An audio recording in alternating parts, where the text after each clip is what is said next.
మీరు రోజు 7 గంటలు నిద్రపోతారు, అన్నీ కరెక్ట్గా చేస్తారు, టైంకి పడుకుంటారు, కాఫీ కూడా తాగరు, మిడ్ నైట్ కంటే ముందే కళ్ళు మోసుకుంటారు.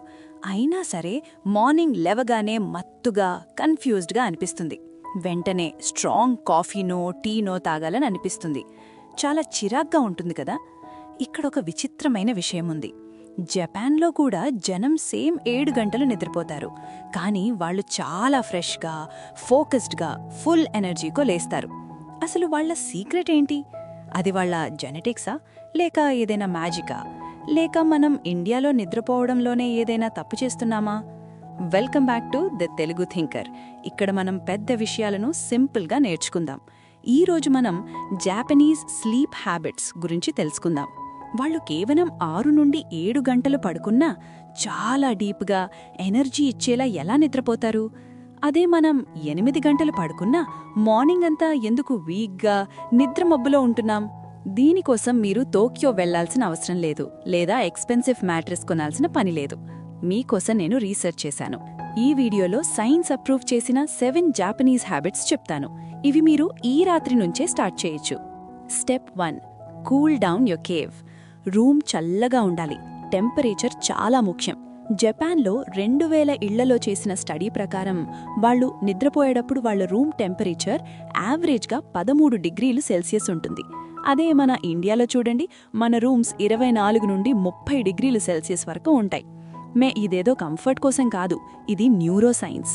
Sleep scientist doctor Matthew walker ఏమంటారంటే, మీ బ్రెయిన్ డీప్ స్లీప్లోకి వెళ్లాలంటే మీ బాడీ టెంపరేచర్ 2 నుండి 3 డిగ్రీలు తగ్గాలి. రూమ్ చల్లగా ఉంటే ఇది న్యాచురల్గా జరుగుతుంది. ఈ రాత్రి ఇది ట్రై చేయండి. మీకు ఏసీ ఉంటే 2 నుండి 3 డిగ్రీలు సెల్సియస్ అవుట్ సైడ్ టెంపరేచర్ కంటే తగ్గించి పెట్టండి. ఏసీ లేకపోతే ఫ్యాన్ వాడండి, లేదా విండోస్ ఓపెన్ పెట్టి గాలి వచ్చేలా చూడండి.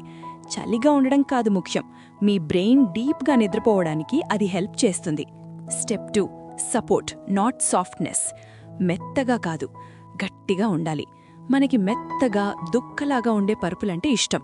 ఇండియాలో మనం ఎక్కువ ఫోమ్ మ్యాట్రిసెస్ వాడుతుంటాం, కానీ మీ వెన్నుముక్కకి కావాల్సింది మెత్తదనం కాదు, సపోర్ట్. జపాన్లో వాళ్ళు గట్టి పరుపుల మీద పడుకుంటారు. దీనివల్ల స్పైన్ కరెక్ట్ పొజిషన్లో ఉంటుంది. బెడ్ సరిగ్గా లేకపోతే రాత్రంతా మెలకు వస్తూ ఉంటుంది, అందుకే మార్నింగ్ లేచాక చిరాగ్గా ఉంటుంది. కొంచెం గట్టి సర్ఫేస్ మీద పడుకుంటే మీ నిద్ర క్వాలిటీ చాలా బాగుంటుంది. Step 3, hot bath, cold room.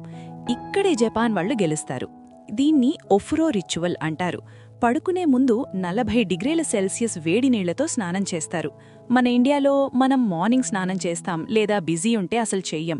కానీ రాత్రి పడుకునే ముందు వేడినీళ్ల స్నానం చేస్తే ఒక మ్యాజిక్ జరుగుతుంది. స్నానం తర్వాత మీ బాడీ వెంటనే కూల్ అవుతుంది. అప్పుడు మీ బ్రెయిన్కి సిగ్నల్ వెళ్తుంది, ఇది పడుకునే టైం అని. ఇది ట్రై చేయండి. పడుకునే 1 or 2 అవర్స్ ముందు వేడినీళ్ల స్నానం చేయండి.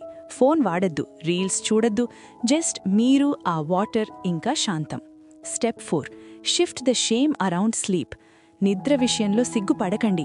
జపాన్లో ఎవరైనా అలసటగా కనిపిస్తే వాళ్ళు బాగా కష్టపడ్డారు అని అర్థం. కానీ మన ఇండియాలో లేట్ నైట్ దాకా మెలకు ఉండడం ఒక గొప్ప విషయం. నేను 4 గంటలే పడుకున్నాను, నిన్న నైట్ అంతా మెలకువే అని గొప్పలు చెప్పుకుంటాం. అలసటని ఒక అచీవ్మెంట్లా ఫీల్ అవుతాం. ఈ మైండ్ సెట్ మార్చండి. అలసట అంటే బద్ధకం కాదు, అది మీ బాడీ ఇస్తున్న సిగ్నల్, ఫీడ్బ్యాక్. దాన్ని రెస్పెక్ట్ చేయండి. అప్పుడే మీకు తొందరగా డీప్గా నిద్రపడుతుంది. Step 5, master the mini nap. చిన్న కునుకు నేర్చుకోండి. ఇంకొక జాపనీస్ హ్యాబిట్ ఏంటంటే స్ట్రాటజిక్ నాపింగ్.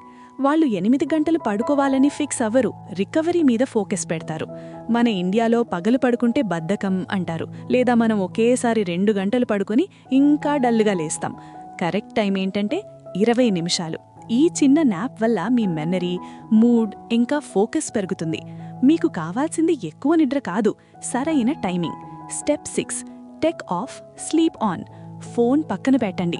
మన బెడ్రూమ్స్లో ఫోన్స్ ఎక్కడ పడితే అక్కడుంటాయి. Late night WhatsApp, Instagram reels, YouTube autoplay, వీటి వల్ల మెలటోనిన్ అనే స్లీప్ హార్మోన్ దెబ్బతింటుంది.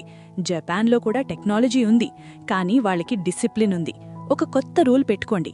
పడుకునే 1 అవర్ ముందు ఫోన్ స్విచ్ ఆఫ్ చేయండి, లేదా పక్కన పెట్టండి. మీ బెడ్ కేవలం నిద్ర కోసం, స్క్రోలింగ్ కోసం కాదు. Step 7, upgrade your pillow. Me pillow మార్చండి. మన పిల్లోస్ చాలా మెత్తగా లేదా మరీ ఎత్తుగా లేదా ఫ్లాట్గా ఉంటాయి. దీనివల్ల నెక్ బాగా ఇబ్బంది పడుతుంది. జపాన్లో వాళ్ళు నెక్కి సపోర్ట్ ఇచ్చి పిల్లోస్ వాడతారు. సరైన పిల్లో వాడితే 50% నెక్ పెయిన్ తగ్గిపోతుంది అని స్టడీస్ చెప్తున్నాయి. రోజూ మార్నింగ్ మెడ నొప్పిగా ఉంటే ప్రాబ్లం మీ నిద్ర కాదు, మీ పిల్లో. సో జపాన్ నుండి మనం ఏం నేర్చుకోవచ్చు? రూమ్ చల్లగా ఉంచుకోండి, పడుకునే ముందు స్నానం చేయండి, బెడ్ మెత్తగా కాకుండా సపోర్ట్ ఇచ్చేలా ఉండాలి, అలసటని రెస్పెక్ట్ చేయండి, చిన్న నాప్స్ తీసుకోండి, ఫోన్ని దూరం పెట్టండి, మంచి పిల్లో వాడండి. ఇవేవి పెద్ద చేంజెస్ కాదు, చిన్న అలవాట్లంతే. కానీ రోజు చేస్తే మీ లైఫ్ మారిపోతుంది. ఇప్పుడు చెప్పండి, ఈ రాత్రి నుండి మీరు ఏ అలవాటు మార్చుకుంటారు? కింద కామెంట్ చేయండి. ప్రతి కామెంట్ నేను చదువుతాను. ఈ వీడియో మీకు హెల్ప్ అయితే ఎప్పుడూ అలసటగా ఉండే మీ ఫ్రెండ్కి షేర్ చేయండి. Please subscribe to the Telugu thinker. లైఫ్ని సింపుల్గా అప్గ్రేడ్ చేసుకోండి. Thank you.